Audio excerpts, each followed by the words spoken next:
అంటే ఇప్పుడు మన వాళ్ళు ఇచ్చిన ఆన్సర్ కి లైక్ అదే వాళ్ళు చెప్పిన దానికి వెళ్ళారు అంటే వంశీకి ఫార్మింగే రాదు అనే దానికి ఆన్సర్ ఇదే. అట్లేం లేదు, ఆన్సర్ ఏం కాదు. ఫార్మింగ్ నాకు వచ్చు అంటే నేను దిగి చేయడం కన్నా ఎక్కువ చిన్నప్పటి నుంచి పొలాలలో తిరగడము, బేసిక్ నాలెడ్జ్ ఉండడం వరకే తెలుసు నాకు. నేను ఏదో కూడా నేను ఇక #1 ఫార్మర్ ఇన్ ది వరల్డ్ అని నేను చెప్పుకోలేదు, నేను షో కూడా చేయలేదు. అప్పుడప్పుడు వీడియోస్ ఎందుకు చేస్తా అంటే జనాలకు మనకు ఫామ్ ఉంది చేస్తామని తెలియాలే కదా. కులోళ్ళు వాళ్ళు వీళ్ళు అందరు వీడియో చేయలేరు కదా షూట్, అందుకు నేను చేసి అప్పుడప్పుడు పెడుతుంటా అంతేగాని అక్కడ ఎక్స్పర్ట్ ని పెడుతున్నా. నేను ఒక ఎక్స్పర్ట్ ఉంటాడు, ఆయన అంతా మేనేజ్ చేస్తుంటాడు. పురుగుల మందులు అవి కొడతారు కదా దీంట్లో ఆర్గానిక్ మందులు కొడతారు, ఆర్గానిక్ పెస్టిసైడ్స్ అని ఉంటాయి. అండ్ దాంతో పాటు మనకు ఎరువులు కూడా యూరియా వేస్తారు దీంట్లో జీవామృతము, ఘన జీవామృతము ఇవన్నీ బలం కోసం వేస్తారు. సో ఇంతవరకు నాలెడ్జ్ ఉంటే చాలు, దానికి మళ్ళీ రాకెట్ సైన్స్ ఏం కాదు. ఇది వీడు చేసేది బిజినెస్. ఇప్పుడు వీడు అగ్రికల్చర్ కాదు చేసేది, అగ్రికల్చర్ రిలేటెడ్ ప్రతి ఒక్కరికి ఆర్గానిక్ ప్రోడక్ట్స్ అందియాలనే బిజినెస్. ఇప్పుడు నేను కాలేజ్ పెడుతున్నా అనుకో, నేను మ్యాథ్స్, సైన్స్, సోషల్ అక్కడ ఉన్న సబ్జెక్ట్స్ అన్ని నేను చెప్పాల్సిన అవసరం లేదు. నాకు అందరికి నాణ్యమైన చదువు అందియాలనే తాపత్రయంలో నేను ఒక కాలేజ్ పెడతా. అట్లా వీడు అందరికి నాణ్యమైన ఫుడ్ అందియాలి. డైరెక్టర్ లాగా సినిమా తీస్తున్నట్టు నాకు ఒక కెమెరామ్యాన్ కావాలి, ఒక ఎడిటర్ కావాలి, ఒక మ్యూజిక్ డైరెక్టర్ కావాలి, ఒక ఆర్ట్ డైరెక్టర్ కావాలి, ఇట్లా ఒక 4-5 మంది ఉంటే నేను సినిమా తీస్తా. రాజమౌళి ఉన్నంత కాన్సెప్ట్స్ ఉంటాయి కదా మన దగ్గర, కానీ అట్లని ప్రతిదీ బాహుబలి సెట్ రాజమౌళి వేసుకోడు కదా, పోయి ఆ సెట్ అయినకి ఒక మనిషి కావాలి కదా. సో అట్లా చేస్తున్నా నేను, అంత అట్లా వీడియోస్ చేయడం నా ఎక్స్పర్టైజ్. నేను రకరకాల ప్లేసెస్ తిరిగి వీడియోస్ చేస్తాను. ప్రతి ఫార్మర్ దగ్గర తీసుకున్నా నేను మంచిగా అనిపించిన వాళ్ళు. ఇక నీకు మంచిగా అనిపించిన వాళ్ళ దగ్గర కూడా తీసుకోవాలి, నువ్వు కంటిన్యూగా తీసుకోవాలంటే ఒక దగ్గర ఆయిల్ తీసుకున్నా, అలా కింద అంతా మట్టి వచ్చింది. అందుకు మనకు వేరే ఆర్గనైజేషన్స్ కూడా ఉన్నాయి సర్టిఫైడ్, వాళ్ళు మంచి ఆయిల్ పంపిస్తారు. అంత మట్టి తీసేసి క్లీన్ చేసి, బియ్యంలో రాళ్ళు తీసేసి, నేచురల్ ఫామ్ లో కొన్ని పురుగులు అయితే అవన్నీ తీసేసి పంపించే ఆర్గనైజేషన్స్ ఉన్నాయి. అట్లని బేగం బజార్ లా తెచ్చి కిరాణా షాప్ వాళ్ళు అమ్ముతారు కదా, అట్లాంటిది కాదు. మంచి ఆర్గానిక్ సర్టిఫైడ్ పీపుల్ దగ్గరనే మనం తీసుకుంటున్నాం. ఏదైతే కంపెనీస్ అంటే ఏంటంటే, ఇప్పుడు వీడు చెప్పినట్టు ఇప్పుడు బెండకాయలు ఆర్గానిక్ గా బెండకాయలు పండించే రైతులు ఇండియా వైడ్ ఉంటారు. వాళ్ళు ఈ కంపెనీస్ ని అప్రోచ్ అవుతారు, లేదా ఈ కంపెనీస్ వాళ్ళని అప్రోచ్ అవుతాయి. కంపెనీస్ ఇవి ఏం కంపెనీస్? కెమికల్ కంపెనీస్ కాదు. మంచిగా వీళ్ళు ఏం చేస్తారో బెండకాయలను తీసుకొచ్చి దాంట్లో పురుగులు ఉన్నాయి తీసేసి మంచి చేసి దానికి సర్టిఫై చేసి ఇది ఆర్గానిక్ అని టెస్ట్ చేసి పెడతారు. ఆ కంపెనీస్ నుంచి మనం తీసుకొని మనం ప్రజలకు అందిస్తున్నాం. ఎందుకంటే మనం ఒక ఫార్మర్ దగ్గర పోతాం, అన్న మేము కొట్టలేదు, అసలు ఒక్క మందు కూడా కొట్టలేదు అంటారు. మనకు డౌట్ వస్తుంది, మందు కొట్టి. ఆ కంపెనీస్ ఏంటంటే అన్ని టెస్ట్లు చేసి అట్లాంటి సర్టిఫైడ్ కంపెనీస్ ఉన్నాయి ఇండియా వైడ్.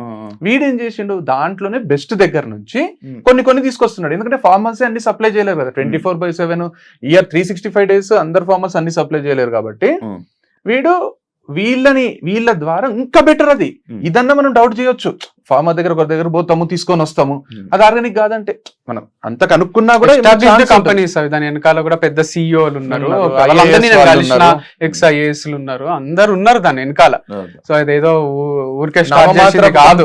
అంటే ఇది నేను స్టార్ట్ చేసింది కూడా 1-2 సంవత్సరాలు సంపాదించుకొని దుబాయ్ పారిపోదామని కాదు. నేను 40 ఏళ్ల తర్వాత కూడా ఇది ఉండాలి, వంశీ ఫార్మ్స్ నా పిల్లలకు కూడా ఉండాలి అనే ఇమాజినేషన్ లో స్టార్ట్ చేసుకున్నది. సో వీళ్ళు ఏదో ఫ్రాడ్ చేస్తున్నాడు అది ఇది అంటే నాదే మూత పడుతుంది కదా అట్లా చేస్తే. ముగ్గురు, ఒక అమ్మాయి తర్వాత నేత్ర అయిపోయిన తర్వాత మళ్ళీ హిందూ తర్వాత ఇప్పుడు కొత్తగా అమ్మాయి పేరు ఏదో ఉంది, అర్పిత. ఇప్పుడు లైక్ ఇలా అమ్మాయిలు ఎందుకు అమ్మాయిలు ఎందుకు, అమ్మాయిలు పిచ్చోడు ఇలాంటి స్టేట్మెంట్స్ అన్ని పాస్ చేస్తారు. దానికి ఇద్దరు అంటే ఇదే కాకుండా ఇందులోనే పెట్టి ఇద్దరు అన్న తమ్ముళ్ళు ఇద్దరు తోడు దొంగలు అనేది ఒకటి ఇది పెట్టారు. దానికి మీరు ఏం సమాధానం చెప్పాలి? సో ఏది కరెక్ట్ కాదు, స్టేట్మెంట్ పాస్ చేసినంత మాత్రాన కరెక్ట్ అయిపోవు. సో చాలా పెద్ద స్టేట్మెంట్స్ అవి, అమ్మాయిల పిచ్చోడు అనడము, అంటే బూత్ ఫామ్ అనడము, అమ్మాయిల ఫామ్ అనడము. బ్రోతలోస్ నడుపుతలేం కదా, ప్రాస్టిట్యూట్స్ తో తిరుగుతలేను కదా. ఇప్పుడు అమ్మాయిల పిచ్చోడు అంటే రోజు నైట్ ఒక ప్రాస్టిట్యూట్ ని తెచ్చుకోను, ప్రాస్టిట్యూట్ దగ్గర పోయేటోళ్ళని అంటే ఒక మీనింగ్ ఉంది. లేదా అమ్మాయిలను సప్లై చేసేటోళ్ళని చాలా రెస్పెక్ట్ఫుల్ పొజిషన్ లా ఒక సాఫ్ట్వేర్ కంపెనీలో మంచి జాబ్ ఎక్కిస్తారో అట్లా నేను బ్రాండ్ అంబాసిడర్ అని ఒకరికి జాబ్ ఇస్తున్నా. మేల్ కేటగిరీలో నేనున్నా, ఫీమేల్ కేటగిరీలో ఒకరు ఉంటే మంచిగా ఉంటది అని ఇస్తున్నా. సో అంత సింపుల్ ఉంది. వాళ్ళు కంఫర్టబుల్ ఉన్నారు నాతో, నేను వాళ్ళతో కంఫర్టబుల్ ఉన్నా. వాళ్ళకి ముందే చెప్తున్నా ఫ్రెండ్లీగానే ఉంటేనే వీడియోస్ మంచిగా వస్తాయని. ఫ్రెండ్లీగా అంటే హగ్ చేసుకోవడము, సైడ్ హగ్లు ఇచ్చుకోవడము, లేదా డైరెక్ట్ పెట్టుకోవడం కాదు. నేను వాళ్ళ పర్మిషన్ లేకుండా వాళ్ళని టచ్ కూడా చేయను నేను.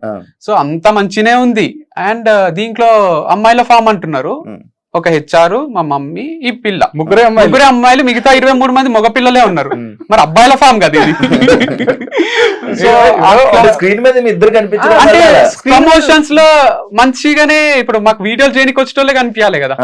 వాళ్ళ ఎక్స్పర్ట్స్ ఏ ఉన్నారు. తనకు ముందు కెమెరా వచ్చు, ఇంతకు ముందు ఉన్న అమ్మాయి కెమెరా ఫియర్ లేదు, అంతకు ముందు ఉన్న అమ్మాయికి ఉంది, నేను తీసేసిన.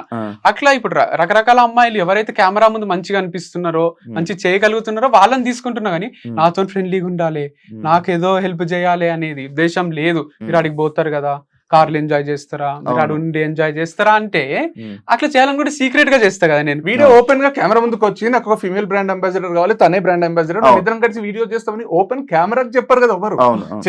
చేసే ఆలోచన ఉంటే కెమెరా ముందు ఇప్పుడు ఒంగోలు గిత్తల ప్రకాష్ రాజ్ ఉన్నట్టు కెమెరా ముందు మంచిగా ఉండి తర్వాత పోయి పర్సనల్ ఉన్నప్పుడు ఏదేదో చేస్తుంటాడు దాంట్లో ప్రకాష్ రాజ్ క్యారెక్టర్ అట్లుంటారు. కానీ వీడు చెప్పినవి తీసుకొని ఇప్పుడు ఏదో సీక్రెట్ కెమెరా పెట్టి బయటపడ్డ నిజాలు అనడం, వీడు చెప్పినవి ఇవే బయటపడ్డ నిజాలంటే ఇప్పుడు ఒక హోటల్ ఓపెన్ చేస్తాం, రిసెప్షనిస్ట్ ని పెడతాం, ఆడపిల్లని పెడతాం, ఎందుకంటే వస్తానే పలకరించడానికి. దానికి ఒక 5 స్టార్ ఎక్కడికన్నా పోనీ లేడీస్ ఉంటారు, మంచి చీరలు కట్టుకొని ప్రజెంటబుల్ ఉండి ఎన్నో ఇంటర్వ్యూలు క్రాస్ చేసి వాళ్ళకి మంచి శాలరీ ఉంటుంది. వీడు వీడియోస్ చేస్తున్నప్పుడు ఇప్పుడు రీల్స్ చేస్తుంటారు కదా, ఆడపిల్లలకు వ్యూస్ ఎక్కువ వస్తాయా మగ పిల్లడికి వస్తాయా? ఒక డాన్స్ వీడియో నేను చేస్తే వస్తాయా, ఒక ఆడపిల్ల చేస్తే వస్తాయి. నేను చేస్తే ట్రోల్ అవుతా, తను చేస్తే తనకు ఎక్కడ లేని ఫాలోవర్స్ వస్తారు, చేస్తారు. కొందరు మంచి చేస్తారు, కొందరు ఎట్లా చేసినా వస్తాయి. వీడు ఇప్పుడు ఒక ప్రోడక్ట్ ని 10 మందికి రీచ్ అయితే మంచిదా, 100 మందికి రీచ్ అయితే మంచిదా అనే దాంట్లో నేను ఒక్కడిని చేస్తే 10 మందికి రీచ్ అవుతుందేమో, తనతో చేస్తే 100 మందికి రీచ్ అవుతుందేమో అని శాలరీ ఇచ్చి ఒక ఎంప్లాయ్మెంట్ కల్పించి ఇద్దరు కలిసి చేస్తే చూడడానికి ప్రెజెంటబుల్ ఉంటుంది, కొంచెంసేపు చూస్తారు, లేదా ఎవరికైనా షేర్ చేస్తారు. దాని వల్ల ప్రోడక్ట్స్ రీచ్ అయితే మంచి ప్రోడక్ట్స్ అమ్మేది ఏమి డ్రగ్స్ లేకపోతే ఇంకా కల్తీ ఏదో కాదు కదా. ఆర్గానిక్ ప్రోడక్ట్స్ ఎంతమందికి రీచ్ అయితే అంతమందికి హెల్త్ ఉంటుంది, మనకు కూడా ఇన్కమ్ ఉంటుంది. బిజినెస్ వీడు చేసేది, వీడేమి సమాజ సేవ కూడా చేస్తలేడు. వీడు ఎంత క్లియర్ గా చెప్తున్నాడు అంటే, అరే ఇద్దరు కలిసి చేస్తే ఒక సెకండ్ ఆగుతారు, అరే ఏముందో నెక్స్ట్ ఏం చేస్తారో వీళ్ళు. వీని డ్రెస్ ఒకటి ఉంటుంది, ఆమె డ్రెస్ ఒకటి ఉంటుంది, నెక్స్ట్ అటైర్స్ మారుతుంటాయి, ఒక ఇంట్రెస్టింగ్ కాన్వర్సేషన్ వస్తుంది. ఒక్కడే చేసి ఈ రోజు మా ఫామ్ లో మామిడికాయలు వచ్చినాయి మీరు కొనుక్కోండి, నెక్స్ట్ రేపు ఈ రోజు మా ఫామ్ లో హనీ వచ్చింది కొనుక్కోండి అంటే, ఒక స్టేజ్ తర్వాత చూడకపోతే అరే ఏమొచ్చింది వంశీ ఈ రోజు ఫామ్ లో, ఈ రోజు హనీ వచ్చింది చాలా బాగుంది కావాలంటే నువ్వు టేస్ట్ చేయి. ఒక సీన్ క్రియేట్ అవుతుంది కదా సినిమాలో, ఒక సీన్ ఒక అడ్వర్టైజ్మెంట్ క్రియేట్ అవుతుంది. వీడు అడ్వర్టైజ్మెంట్ చేస్తున్నాడు కదా వీడి ప్రోడక్ట్ అని. అడ్వర్టైజ్మెంట్ చేసుకోవడానికి ఆడపిల్ల ఉంటేంది అసలు, వాళ్ళు ఎవరు అరే వీడు ఆడపిల్లతో చేపిస్తున్నాడు, నీకేమైతుంది, ఇద్దరు కలిసి ఉంటే బాగుంటది కదా అని చేస్తున్నాడు.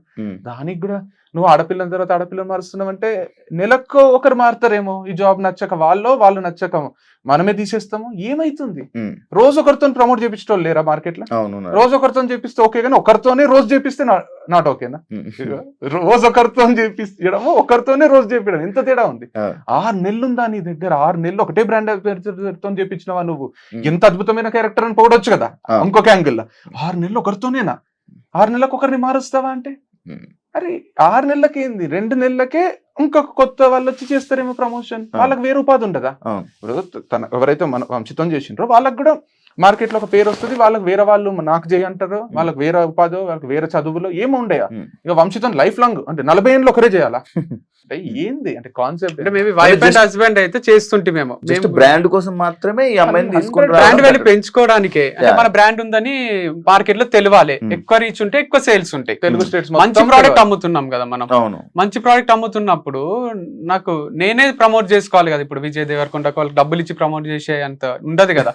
కాబట్టి నేను చేసుకోవాలంటే నేనే చేస్తుంటే బోర్ వస్తుందేమో, కొన్ని నేను ఇండిపెండెంట్ గా చేస్తా, కొన్ని టుగెదర్ చేస్తాము అని చేస్తున్నా. అమ్మాయి మానేయడానికి రీజన్ హిందూ దివ్య అదే ఉంటే రీజన్స్, కానీ అవి చెప్పొద్దు అని అనుకున్నాం. అంటే తను చెప్పొద్దు అన్నది, తను కంఫర్టబుల్ లేదు, రీజన్ తీసేసారా లేకపోతే ఆమె వెళ్ళిపోయింది, తనే క్విట్ చేసింది, క్విట్ చేసి పెట్టుకుంది నేను క్విట్ చేసిన అని, ఫర్ మై ఓన్ గుడ్ అని పెట్టుకుంది. ఇక్కడ ఓన్ గుడ్ ఏందో అర్థం కాలే నాకు. ఓన్ గుడ్ అని పెట్టుకోవడం హర్ట్ అయినా నేను. తనేమో ఏం మాట్లాడకు అన్నది. I'm quitting Vamsi farms as brand ambassador for my own good అని పెట్టుకుంది.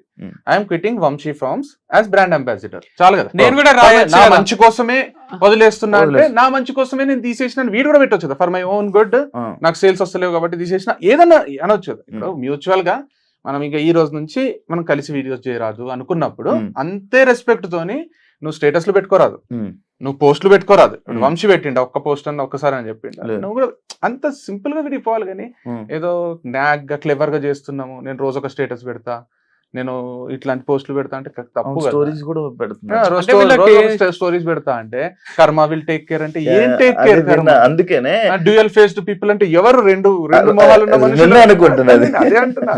యాక్చువల్లీ అదే ఇవన్నీ పెడుతుంటే ఏమనిపిస్తుంది అంటే ఏదో జరిగింది వీళ్ళిద్దరు అనుకోవాలనే పెడుతున్నారు, కానీ నేను పెట్టలేక కాదు కదా. నేను రోజు పెడితే వాళ్ళు చాలా హర్ట్ అవుతారు, చాలా సెన్సేషన్. అంటే ఇప్పుడు అంటే అది పెద్ద టాలెంట్ ఏం కాదు, వేరే వాళ్ళకి తీసుకొని కాపీ కొట్టి పోస్టులు.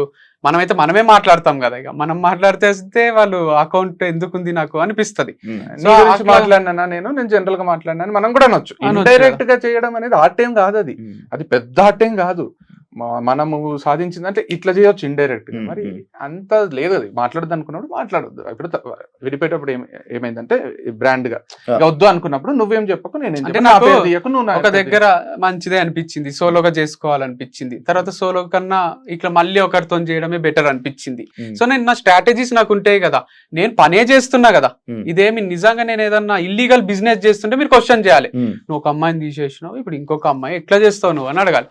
నేను ఒక మంచి ఆర్గానిక్ బిజినెస్ చేస్తున్నా అంటే ఒక గుడి లాంటిదే మా ఫామ్. సో దీంట్లో బూత్ లేదు, దీంట్లో ఏమీ లేదు. కావాలంటే మీరు వచ్చి చూసుకోవచ్చు, నాతోనే ట్రావెల్ చేయొచ్చు.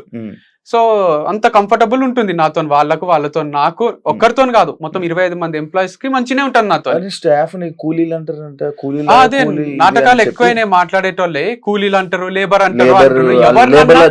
లేబర్ లా చూడడం కాదు మనది. ఎట్లా అంటే మంత్లీ శాలరీ ఉంటది, 30 days కి ఫిక్స్ చేస్తే ఏమైతే సార్ నేను వారం ఊరికి పోతా సార్ అని, సార్ కట్ చేయకండి సార్ లీవ్స్ అది ఇది అని వాళ్ళు 30 days శాలరీ తీసుకుంటారు. నేనేం చేసిన అంటే 30 days కి ఎంత వస్తుందో క్యాలిక్యులేట్ చేసి డైలీ 700 మోస్ట్లీ అందరికి డైలీ 700 అంటే 7 into 30 days వర్క్ చేస్తే నీకు 21,000 వస్తాయి. లేదు నువ్వు 1 week లీవ్ తీసుకుంటా నాకు ఫంక్షన్ ఉంది అని పోయినావు అనుకో, ఆ 7 into 7 4,900 కట్ చేసి ఇస్తాం. లీవ్ తీసుకోవాలంటే కొంచెం భయం అవుతుంది కదా, రూల్ పెట్టిన లేబర్ అనే మాట మాట్లాడలేదు, కూలీ అనే మాట మాట్లాడలేదు. ఇంకొకటి కూడా ఇంట్రడ్యూస్ చేసిండు, సర్ప్రైజింగ్ ఉంది. ఇప్పుడు 700 per day కదా. ఒకవేళ రేపు వర్క్ లేదు, తక్కువ ఆర్డర్స్ ఉన్నాయి, ఈ రోజు వద్దులే అంటే ఆ రోజు వర్క్ లేకుండా కూడా 400. నేనే హాలిడే ఇస్తే 400, వాడే హాలిడే తీసుకుంటే 0. సో ఒక్కొక్కరికి ఒక్కొక్క వర్క్ లేకపోవడం వాళ్ళ తప్పు కాదు కదా, నాకనే పని చేయాలి. కూలీలుగా చూసి లేబర్ గా చూసింటే ఇప్పుడు మా వినాయక చవితి వీడియోస్ ఉంటాయి మొత్తం స్టాఫ్ తో కలిసి, స్టాఫ్ ఒక్కొక్కరు మాతో మాట్లాడుతుంటే ఇట్లా కళ్ళల్లో నీళ్ళు తిరుగుతాయి, అంత ప్రేమగా అంత ఆప్యాయంగా మాట్లాడతారు.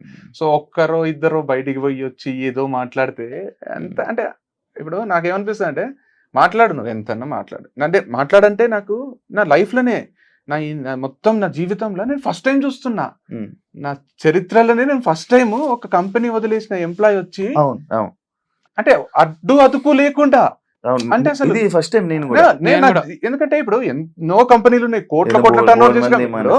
ఇప్పుడు డ్రైవర్లు ఉంటారు కదా శివ, ఇప్పుడు డ్రైవర్లు ఇప్పుడు పెద్ద పెద్ద వాళ్ళకి డ్రైవర్లు ఉంటారు కదా, ఫేమ్ ఉన్న వాళ్ళకి ఉంటారు, కోట్లు ఆ డ్రైవర్లకు చాలా విషయాలు డ్రైవర్లకు ఎక్కడ పోతారు అన్ని తెలుస్తాయి. ఇంట్లో పని వాళ్ళు ఉంటారు కదా, కుక్కో లేకపోతే ఇంట్లో హోమ్ వర్క్ చేస్తూ అంటారు, వాళ్ళకి ఇంట్లో భార్య భర్తలు కొట్లాడుతుంటే కూడా అంత తెలుస్తాయి.